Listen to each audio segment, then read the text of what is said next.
ఇక నామినేషన్ల ప్రక్రియ ముగిసింది. హైదరాబాద్ స్థానిక సంస్థల కోట ఎమ్మెల్సీ ఎన్నికల్లో గెలిచేది నువ్వా నేనా అంటున్నాయి బీజేపీ ఎంఐఎం. ఈ ఎన్నికపై కేంద్ర మంత్రి కిషన్ రెడ్డి ఏమంటున్నారో చెక్ చేద్దాం. టీవీ9తో ఆయన కొన్ని కీలకమైన వ్యాఖ్యలు చేశారు. ఎమ్మెల్సీ ఎన్నికల్లో బీజేపీ తప్పకుండా గెలుస్తుంది అని చెప్తున్నారు కేంద్ర మంత్రి కిషన్ రెడ్డి. ఎమ్మెల్సీ ఎన్నికలతో ఎంఐఎం, కాంగ్రెస్, బీఆర్ఎస్ ఈ మూడు ఒకటే అని మరోసారి బయటపడింది అని అంటున్నారు. సో కిషన్ రెడ్డి ఇంకా ఏం చెప్పారు మా కరెస్పాండెంట్ ఏలేందర్ అందిస్తారు. కేంద్ర మంత్రి కిషన్ రెడ్డి ఉన్నారా, ఆయనతో మాట్లాడదాం. సార్, లోకల్ బాడీ ఎన్నికలు వస్తున్నాయి. దీనికి సంబంధించి మన పార్టీ అభ్యర్థిని ప్రకటించడం జరిగింది. అయితే బలం లేకపోయినా పోటీకి వెళ్ళడాన్ని ఎట్లా ఏంటి అనేది ప్రశ్న వస్తున్నాయి.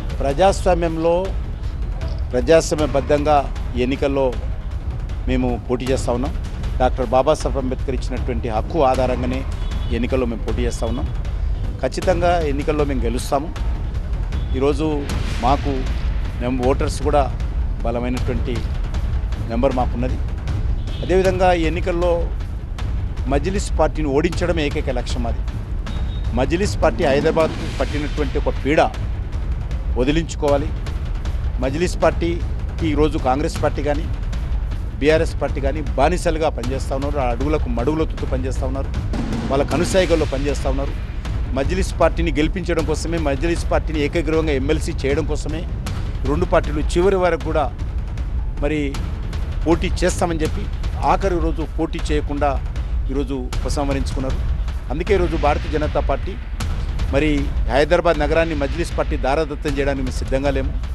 మజ్లిస్ పార్టీని అడుగడుగున అడ్డుకుంటాము, హైదరాబాద్ను రక్షిస్తామనే దృక్పథంతో ఎమ్మెల్సీ ఎన్నికల్లో మేము పోటీ చేస్తాం. అభ్యర్థి ఎంపికను రాయసింగ్ లాంటి సీనియర్ నాయకులు వ్యతిరేకిస్తున్నారు. ఏంటి, ఎట్లా చూస్తారు? ఇది ఎట్లా ముందుకెళ్ళి మా పార్టీలో మాట్లాడుకుంటాం, మీతో మాట్లాడడం ఆ విషయాలు. రేపు పార్టీ ఆవిర్భావ దినోత్సవం సందర్భంగా ఎట్లా ఉండబోతుంది? రాష్ట్ర కార్యవర్గం అంటే అంత క్లారిటీ వచ్చేసినట్టు పార్టీ ఫామ్ అది ఆల్మోస్ట్ అన్ని జిల్లా కమిటీలు పూర్తి అయిపోయినాయి. ఈరోజు దేశంలో 13 రాష్ట్రాలే కమిటీలేని, ఇంకా దక్షిణ భారతదేశంలో తమిళనాడు కానీ, లేక ఆంధ్రప్రదేశ్ కానీ, తెలంగాణ కానీ, పుదుచ్చేరి కానీ, కర్ణాటక కానీ రాష్ట్ర అధ్యక్షులు రావాల్సింది. నాకు తెలిసినంత వరకు తొందరగానే రాష్ట్ర అధ్యక్షులు ఎన్నిక పూర్తయింది.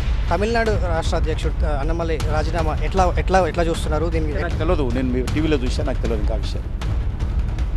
సో మొత్తంగా లోకల్ బాడీకి సంబంధించినటువంటి ఎమ్మెల్సీ ఎన్నికకి సంబంధించి తప్పకుండా గెలిచి తీరుతామనేది కిషన్ రెడ్డి ఆశాభావాన్ని వ్యక్తం చేస్తున్నారు. ఇప్పటికే దీనికి సంబంధించినటువంటి కార్యాచరణ కూడా సిద్ధం చేస్తున్నాం కాబట్టి తప్పకుండా మాకు మద్దతు అయితే లభిస్తుంది. ఓటర్లు ఉన్నారు. తప్పకుండా ఎమ్మెల్సీ ఎన్నికల్లో గెలిచి తప్పకుండా హైదరాబాద్ని మజ్లిస్కి వశం కాకుండా బీజేపీ అక్కడ పాగా వేసేందుకు ప్రయత్నం చేస్తున్నామనే విషయాన్ని చెప్తున్నారు. ఇది వీడియో జర్నలిస్ట్ వెంకట్తో ఏలేందర్ రెడ్డి, టీవీ9 హైదరాబాద్.